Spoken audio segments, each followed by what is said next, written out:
दोस्तों futures trading को कुछ लोग बहुत ही अच्छा बताते हैं तो कुछ लोग बहुत ही बुरा, और ये दोनों ही रिएक्शन सही भी हैं, क्योंकि या तो फ्यूचर्स ट्रेडिंग से अच्छे खासे पैसे कमाए जा सकते हैं और बहुत सारे ऐसे लोग भी हैं जिन्होंने फ्यूचर्स ट्रेडिंग में अपना बहुत बड़ा नुकसान भी किया है। Welcome to day 6 of learn trading in shorts, जिसमें आज हम डिटेल में समझेंगे कि ये फ्यूचर्स ट्रेडिंग आखिर होती क्या है। तो फ्यूचर्स ट्रेडिंग एक ऐसी ट्रेडिंग है जिसमें आप किसी भी एसेट को ओन नहीं करते हैं, आप सिर्फ उसकी प्राइस को प्रेडिक्ट करते हैं। यानी ना तो आप बिटकॉइन को खरीद रहे हैं, ना आप गोल्ड को खरीद रहे हैं, ना ही किसी क्रिप्टो को खरीद रहे हैं, ना ही किसी फॉरेक्स को खरीद रहे हैं, आप सिर्फ उनमें प्रेडिक्ट कर रहे हैं।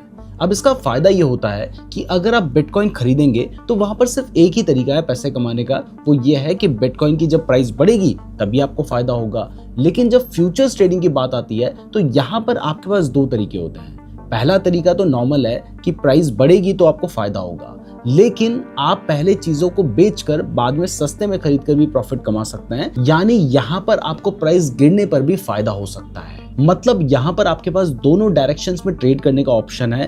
अब आता है सबसे डेंजरस पार्ट, जो कि बहुत लोगों के लिए यूजफुल भी है, जिसको कहते हैं हम लेवरेज। अब ये लेवरेज एक ऐसी चीज है ना जिसकी वजह से ही लोगों को या तो फ्यूचर्स ट्रेडिंग बहुत ज्यादा पसंद आती है या फिर उन्हें इससे बहुत ज्यादा डर लगता है, नफरत होती है।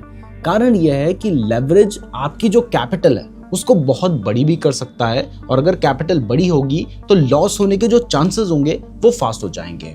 बेसिकली लेवरेज का मतलब होता है कि मान लो आपके पास 1000 रुपए हैं और आप 1 लाख रुपए का ट्रेड लेना चाहते हो, तो ये वैसे तो पॉसिबल नहीं होगा, लेकिन लेवरेज जब आपको मिलता है तो उस केस में ये पॉसिबल हो जाता है, क्योंकि बड़े बड़े जो क्रिप्टो एक्सचेंजेस हैं वो तो अप टू 200 टाइम्स तक का लेवरेज दे देते हैं। मतलब आप 1000 रुपए लगाकर 2 लाख रुपए तक का ट्रेड ले सकते हैं। अब ऐसे में अगर ट्रेड आपके डायरेक्शंस में सही जाता है फिर तो आपको फायदा होगा, लेकिन अगर आपके अगेंस्ट जाता है तो ऐसे में अगर प्राइस थोड़ा सा भी नीचे आती है ना तो आपका ट्रेड ऑटोमेटिकली एग्जिट हो जाता है, जिसकी वजह से आपको नुकसान बहुत फास्ट हो सकता है। इसी वजह से फ्यूचर्स ट्रेडिंग को अगर आप बिना नॉलेज के करेंगे तो यहाँ पर आपको नुकसान होने के चांसेस होंगे। अब सबसे बड़ी बात है कि जब आप फ्यूचर्स ट्रेडिंग करते हैं ना, वहां पर बहुत इंपॉर्टेंट होता है कि आप कौन से ब्रोकर के थ्रू ट्रेड कर रहे हैं। तो नेक्स्ट वीडियो में मैंने बताया है कि कौन सा ब्रोकर सही है, उसको देखने के लिए आप यहाँ पर क्लिक कर सकते हैं। साथ ही नीरज जोशी को सब्सक्राइब भी कर लीजिएगा।